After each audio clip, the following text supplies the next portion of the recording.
बांग्लादेश की पूर्व प्रधानमंत्री और बांग्लादेश नेशनलिस्ट पार्टी की प्रमुख खालिदा जिया का अंतिम संस्कार ढाका में किया गया। खालिदा जिया को संसद परिसर स्थित जिया उद्यान में उनके पति और बांग्लादेश के पूर्व राष्ट्रपति जियाउर रहमान की कब्र के पास दफनाया गया। इसमें देश के कई बड़े राजनीतिक नेता, पार्टी कार्यकर्ता और आम लोग भी शामिल हुए। जानकारी के मुताबिक नमाज के बाद ढाका के मानिक मियां एवेन्यू और संसद परिसर के साउथ प्लाजा में नमाज ए जनाजा अदा की गई। जनाजे में लाखों लोग उमड़े, जिसमें बीएनपी समर्थक, आम नागरिक और विदेशी प्रतिनिधि भी शामिल हुए। इसके बाद उन्हें पूरे राजकीय सम्मान के साथ उनके पति पूर्व राष्ट्रपति जियाउर रहमान की कब्र के पास जिया उद्यान में ही सुपुर्द खाक किया गया, जबकि भारत की ओर से विदेश मंत्री एस जयशंकर उनके जनाजे में शामिल होने के लिए ढाका पहुंचे थे। इस दौरान जयशंकर ने खालिदा जिया के बेटे और बीएनपी के कार्यकारी अध्यक्ष तारिक रहमान को प्रधानमंत्री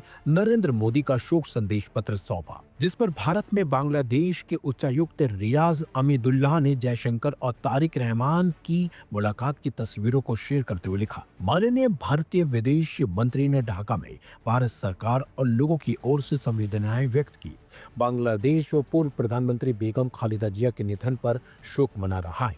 उन्होंने लोकतंत्र में उनके योगदान को स्वीकार किया और आगामी चुनाव के माध्यम से बांग्लादेश में लोकतांत्रिक बदलाव के बाद बांग्लादेश भारत संबंधों को मजबूत करने की उम्मीद जताई। तस्वीरों में जयशंकर अपने बांग्लादेशी समकक्ष तौहीद हुसैन के साथ बातचीत करते हुए भी नजर आ रहे हैं। आपको बता दें, खालिदा जिया का निधन 30 दिसंबर को लंबी बीमारी के बाद ढाका के एवरकेयर अस्पताल में हुआ। वे 80 साल की थी। लीवर सिरोसिस, डायबिटीज, हृदय रोग और अन्य गंभीर बीमारियों से जूझ रही थी। उनके निधन पर बांग्लादेश में 3 दिन का राजकीय शोक घोषित किया गया है और बीएनपी ने 7 दिन का शोक घोषित किया है। भारत बांग्लादेश संबंधों के बीच मौजूदा तनाव के बावजूद विदेश मंत्री एस जयशंकर का ढाका दौरा महत्वपूर्ण माना जा रहा है। विदेश मंत्रालय के सूत्रों ने कहा कि एस जयशंकर भारत सरकार और जनता का प्रतिनिधित्व करते हुए अंतिम संस्कार में शामिल हुए।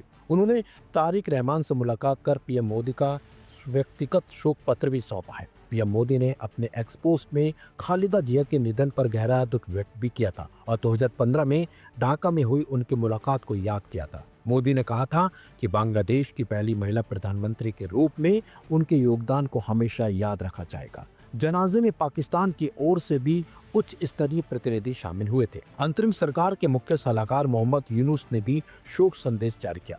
खालिदा जिया बांग्लादेश की 3 बार प्रधानमंत्री रही और देश की राजनीति में दशकों तक प्रभावशाली रही।